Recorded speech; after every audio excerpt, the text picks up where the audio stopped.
আমাদের আজকের টপিকটা হলো রিভার ট্রেনিং পার্কস। এখানে তোমরা দেখতেই পারতেছো যে প্রশ্নটা মানে অঙ্কটা এরকম যে নদী শাসন ব্যবস্থা বাংলা যেটা বলে যে নদী কিভাবে শাসন করতে হয়।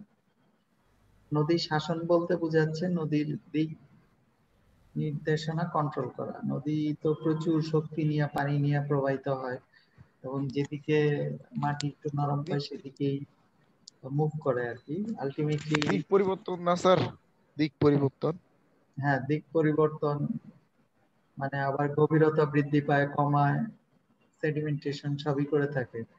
আর সবচেয়ে মজার ব্যাপার হইলো যে নদী আমাদের এই দিক দিয়ে অনেক ক্ষতি করে, কিন্তু এত বেশি উপকার করে যে আমরা নদীর পার ছাড়া আবার বসতি বানাইতেই পারি না।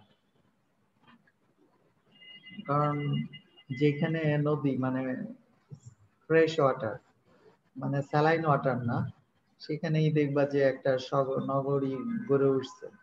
বেশিরভাগ নগরীগুলা গড়ে ওঠে নদীর পাড়ে। তুমি যত নগরী দেখবা মনে হয় তার মোর দেন 90% নদীর পাড়েই গড়ে ওঠে।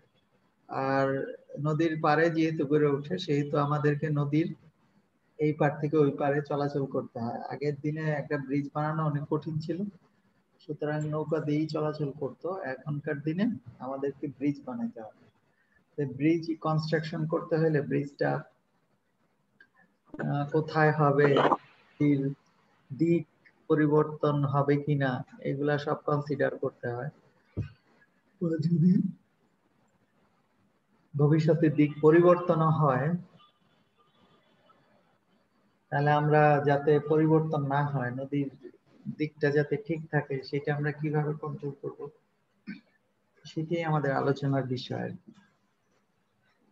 এখন নদীটা মনে করো যত ফুট আছে, নদী যমুনা নদী যখন বর্ষাকালে প্রচুর পানি থাকে, এর দৈর্ঘ্য এর প্রস্থ কত থাকে, মানে নদীর এই পার থেকে ওই পারের দূরত্ব কত কিলোমিটার থাকে?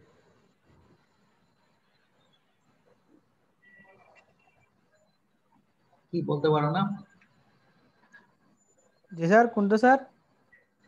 যখন বর্ষাকালে ম্যাক্সিমাম ফ্লাড, তখন নদীর এই পার থেকে ওই পারে কত কিলোমিটার থাকে দৈর্ঘ্য? কোন কোন নদী? গিয়া যমুনা নদী স্যার? হ্যাঁ, যমুনা নদী। যমুনা নদী খোলা তো অনেক আগে। 11 কিলোমিটার। বুঝতে পারছো? 11 কিলোমিটার। করে কিন্তু ব্রিজটা কয় কিলোমিটার?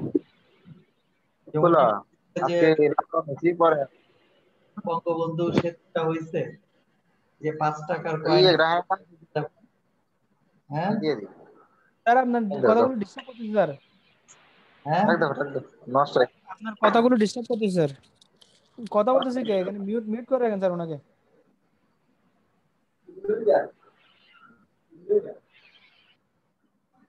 আচ্ছা যাই হোক, আমি মিউট করে দিচ্ছি, যে কথা বলবো আমি মিউট করে দিব খুঁজে বাইর করে।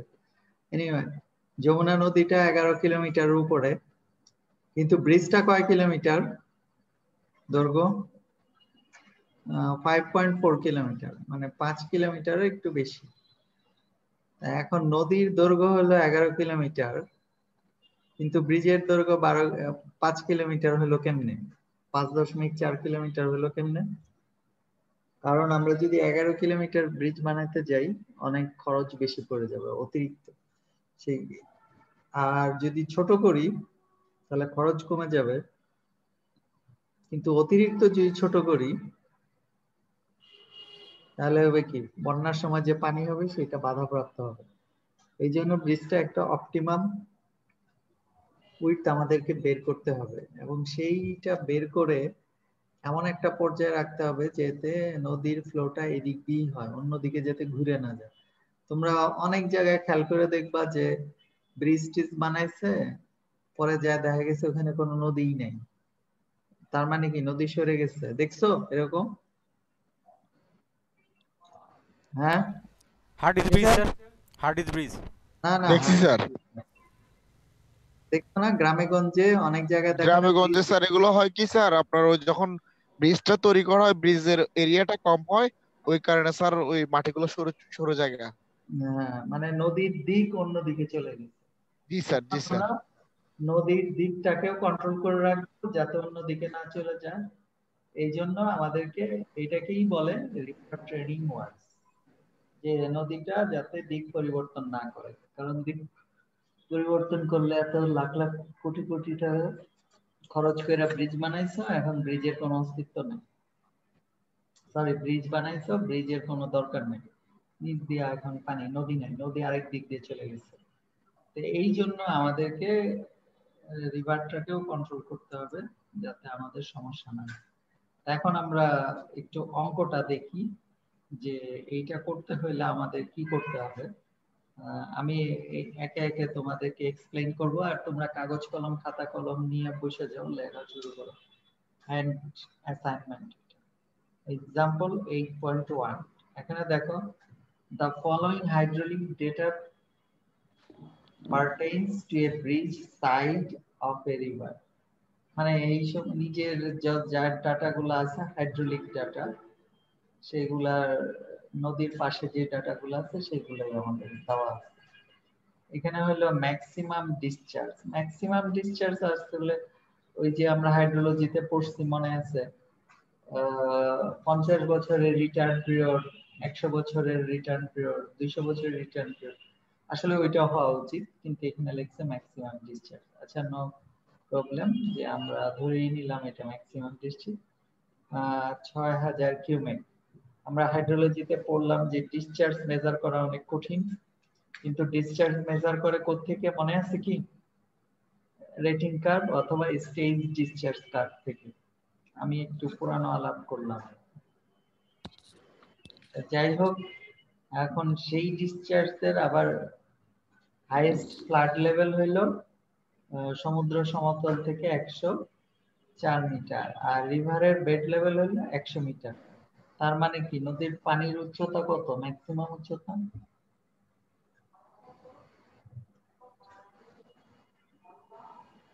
বলো। 104 মিটার স্যার, 104 মিটার। 4 মিটার তো বন্যার পানির উচ্চতা, আর রিভারের লেভেল উচ্চতা হলো 100 মিটার। তাহলে পানির ডেপথটা কত?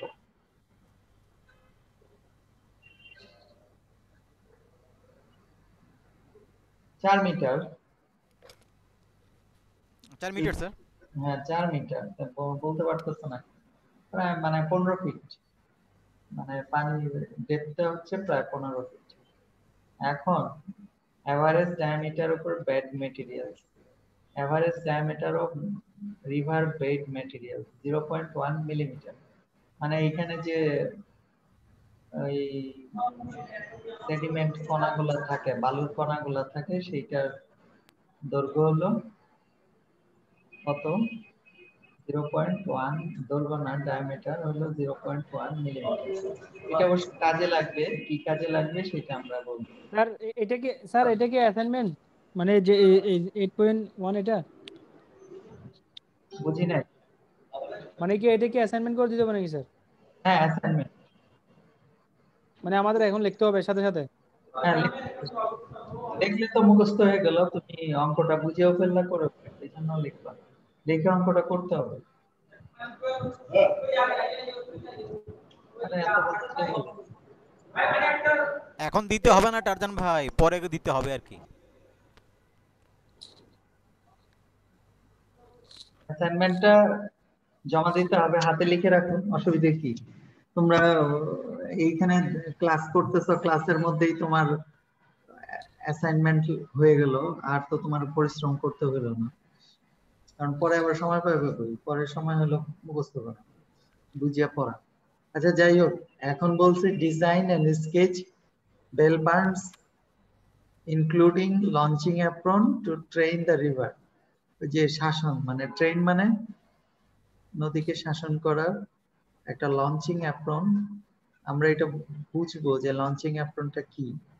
আর বেলস বান্ড, এটা অবশ্য নাম, একজনের নাম অনুসারে, কেউ হয়তো আবিষ্কার করছিল, তার অনুসারে এটা।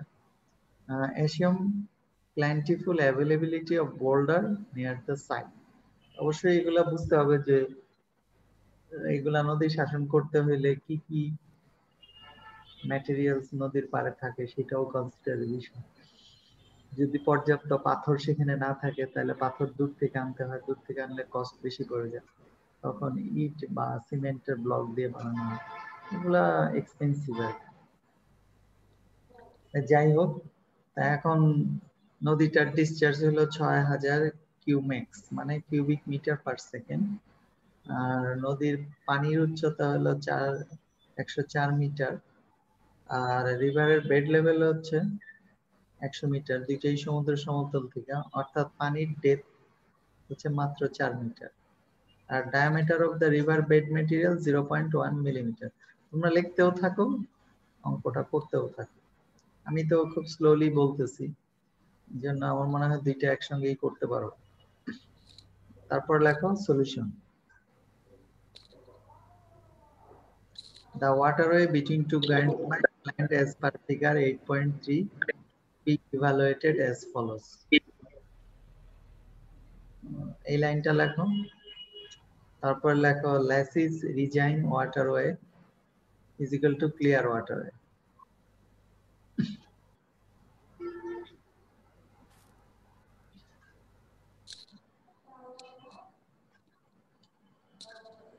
এখানে দেখো সূত্রটা দেওয়া আছে P is equal to 4.7 root over Q, Qটা এখানে কি ডিসচার্জ, ডিসচার্জটা কত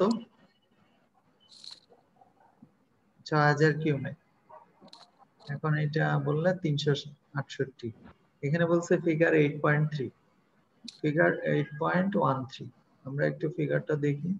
ও এটা না স্যার, এটা নিচে নামান স্যার, প্রশ্নটা লিখিনি। দাঁড়াও আমি একটু দেখাই, পরে আবার দেখাবো।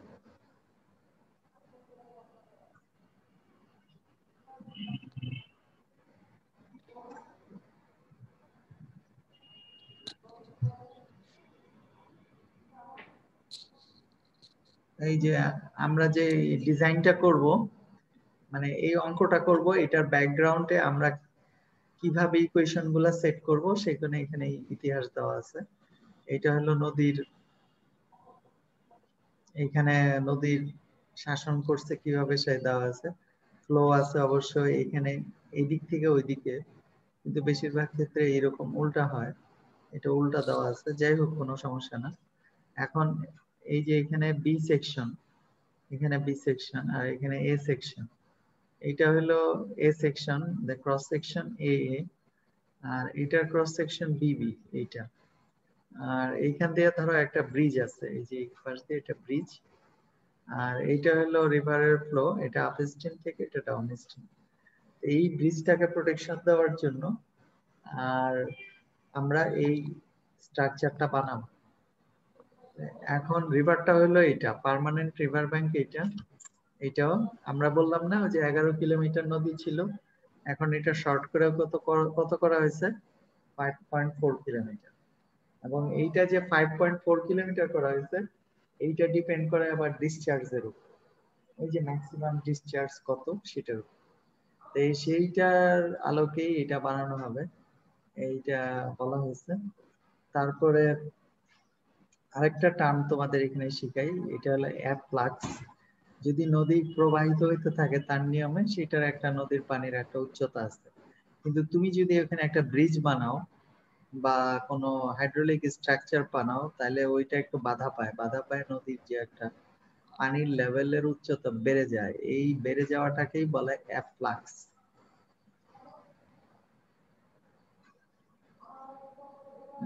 তারপরে আমরা পরবর্তী ইয়েতে যাব, এগুলার আবার বর্ণনা আছে, এগুলো তোমাদেরকে আবার দেখাবো, আবার একটু পড়তেও হবে।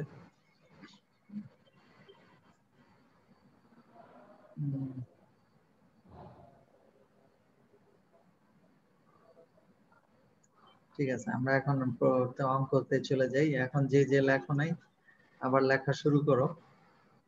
The solution, the waterway between two guidelines planned as a figure 8.13 যেটা দেখালাম is evaluated as follows.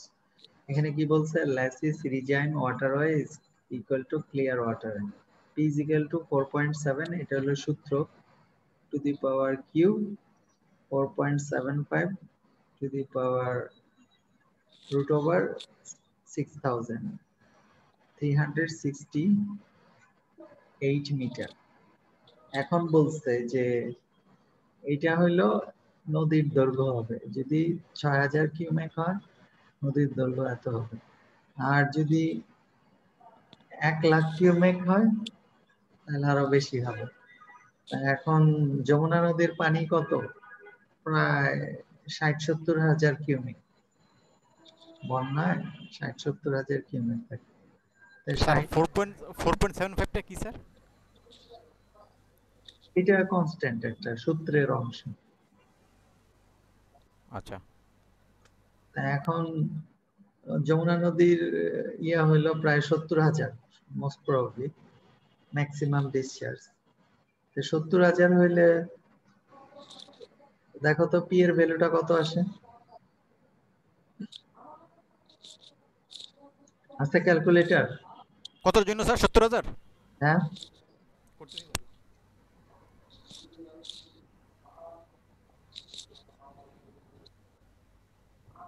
1257 1257 sir, 1256। 56.73 means 1257। তাহলে এটা হলো পদ্মার, তাই যমুনার আরো বেশি। 1,00,000 হইলে কত হয় দেখো তো?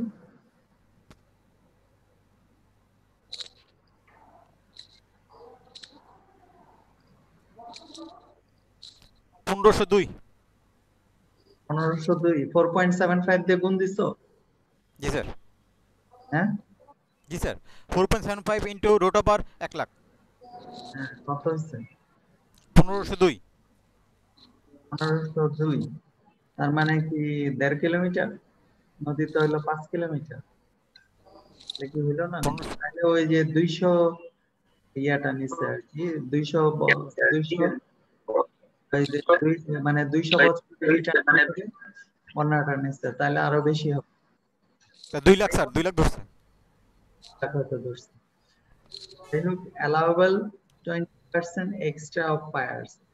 তুমি এখানে পায়ার দিবা, পিলার দিবা, ওই কিছু জায়গা দখল করে নিবে, তো এটা ধরা হচ্ছে 20% থাকে, তাহলে 20% আরো বেশি উইডথ দিতে হবে, তাহলে 20 কত?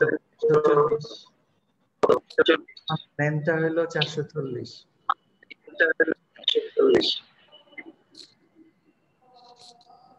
তারপরে the length of segment upstream of the bridge, figure 1.6। এখানে আবার 25%,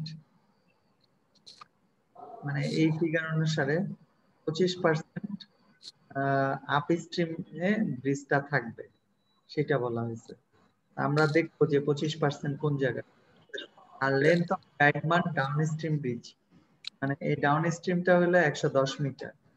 এখন আপস্ট্রিম 550 আর ডাউনস্ট্রিম 110। আমরা এই ফিগারে দেখি, এই যে এখানে যে ব্রিজটা দিচ্ছে, হ্যাঁ কে তো চলে গেছে, দেখতে পাচ্ছেন? এই কি হলো, কথা বললো না। এখানে যে ব্রিজটা বানাইছে, এই যে ব্রিজটা হলো এই রেখাটা, আমি একটু আবার দেখাই।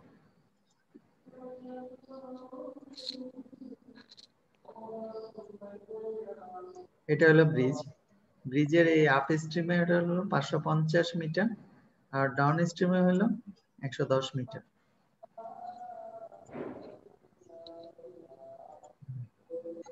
এখন এটাই দিচ্ছে যে এটা হলো 550 মিটার আর এটা হলো 110 metre. Radius of the curved head upstream portion may be kept. এটাও সূত্র,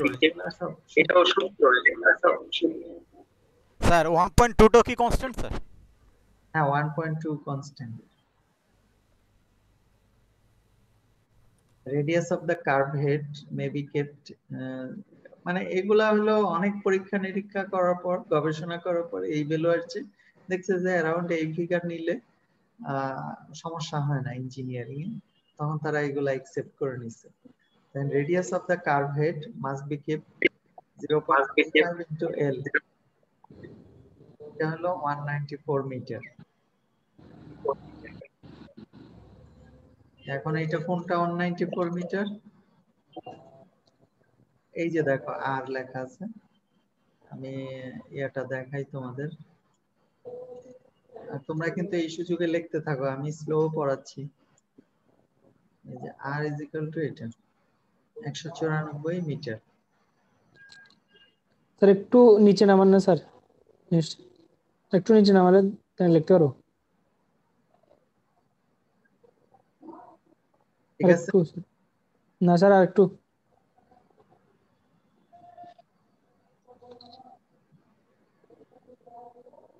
সলিউশন কই স্যার?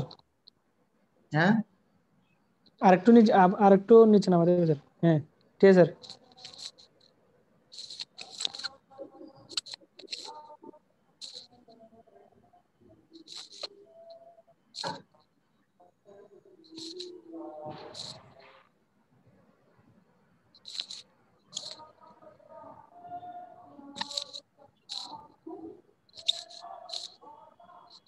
দশ মিনিট পরে জুমটা আউট হয়ে যেতে পারে, আমরা অনলাইনে থাকবো, আবার আমরা অনলাইনে চলে আসবো। স্যার গিয়া ওই মানে আইডি কি স্যার ওখানে লিখে দিব, মানে প্রেজেন্টের জন্য? হ্যাঁ, প্রেজেন্টের জন্য আইডি লিখে রাখো। সবাই এখন আইডি আবার একটু দিয়ে দাও। স্যার আবার জয়েন করলে আবার দিতে হবে না স্যার? না, ওই 20 জনই তো থাকবে, নতুন করে কেউ আসবে না এখন। আর যে আসবা তারটা নিয়ে পরে রেখে দে।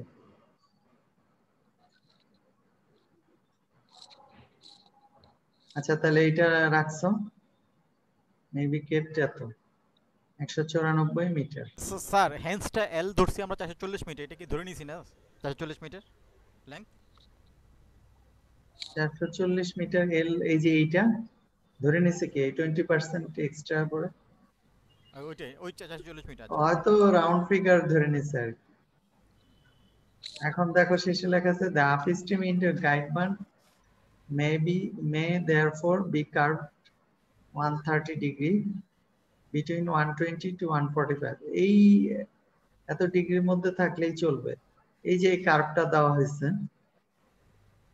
এটা 120 থেকে 145 এর মধ্যে থাকবে। যে দ্বারা আমি একটু কার্ভ আঁকতে চেষ্টা করি। এই যে কার্ভটা,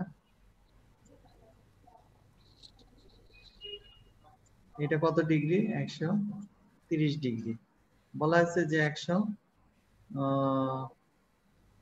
120 থেকে 145 এর মধ্যে তুমি যে কোনো একটা নিতে পারো। আর রেডিয়াস 194, যেটা আমাদের এখান থেকে বাই করছি, এটা হলো 194 রেডিয়াস অফ দ্য কার্ভেট। এই যে দেখো এই রেডিয়াসটা, এই যে এটা হলো 194। আমার অবশ্য লাল দাগ দিয়ে ঢেকে গেছে, মানে এই যে তীর চিহ্ন দেওয়া, এটা রেডিয়াস 194। এটা দেখো 194 রেডিয়াস, মানে এইটা এইখানে যে রেডিয়াসটা হয়েছে, এই যে এটা রেডিয়াস, এটা হলো 194। এটা পাইছে এইখান থেকে, এই সূত্র অনুসারে পাইছে।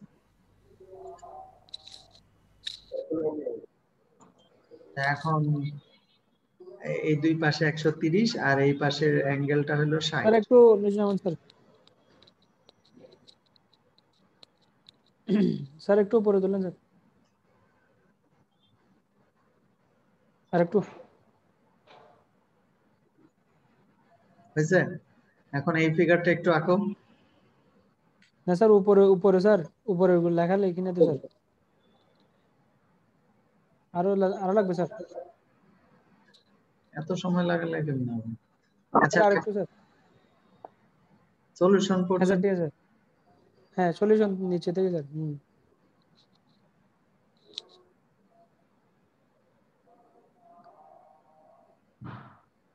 আচ্ছা, এটা এই সুযোগে লেখো, লেখা লেখাটা শেষ হইলে আমাকে বলবো।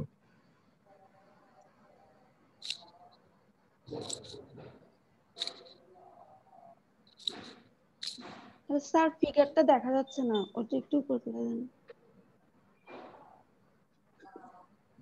ফিগার দেখা যাবে, উপরের গুলো লিখবে না মানুষে? ওর লেখা হয়ে গেছে, তোমার হয়নি। স্যার আমার লেখা হয় না তো স্যার।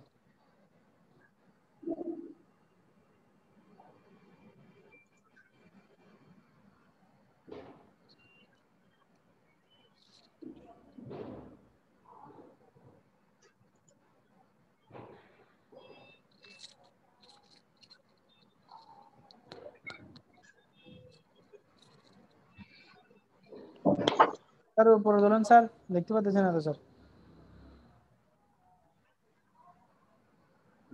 আগে এটা শেষ করে নাও, বাকিটুকু শেষ করো, ওইটা একটু বাদ রাখো, আবার যখন দেখাবো তখন ফিল আপ করে ফেলো।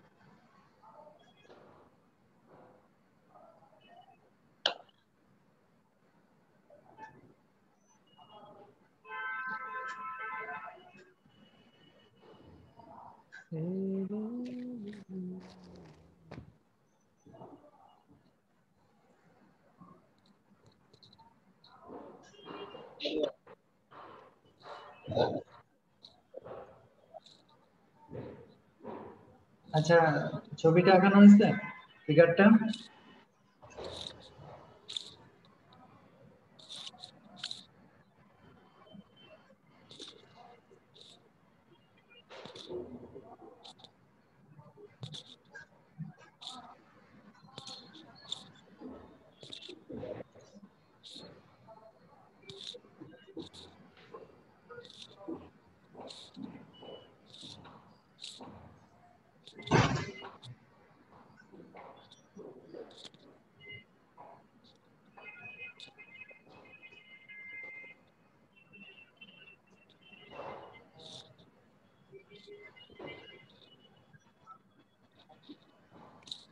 আচ্ছা, আমার মনে হয় ফিগারটা আঁকা হয়েছে, তবে আমি একটু এক্সপ্লেইন করি, তারপরে আবার লেখা শুরু করো। এইটা হলো নদী। আমি একটু পেইন্ট করি। এইটা হলো রিভারের ব্যাংক লাইন, এটাও রিভারের ব্যাংক লাইন। এখন রিভারটাকে শর্ট করা হয়েছে, ছোট করা হয়েছে এইটুকু, মানে অর্ধেকেরও বেশি শর্ট করা হয়েছে। এখান দিয়ে হলো ব্রিজ, তাই না? এদিক দিয়া পানি, এদিক দিয়া পানি প্রবাহিত হচ্ছে। এখন এইটাকে বলা হয়েছে এরকম। এখন এই যে এই দৈর্ঘ্যটা কত, 150 মিটার ব্রিজের আপ স্ট্রিমে, আর ডাউন স্ট্রিমে হলো 110 মিটার। পানির ফ্লোটা কিন্তু এইদিকে, ঠিক আছে?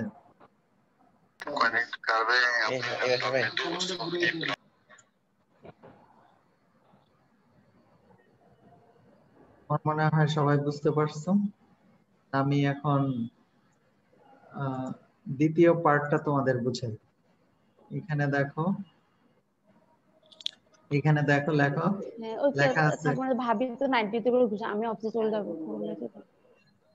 কি বললা? এ কথা বলে কেন এখানে? স্যার মিউট করে দেন স্যার।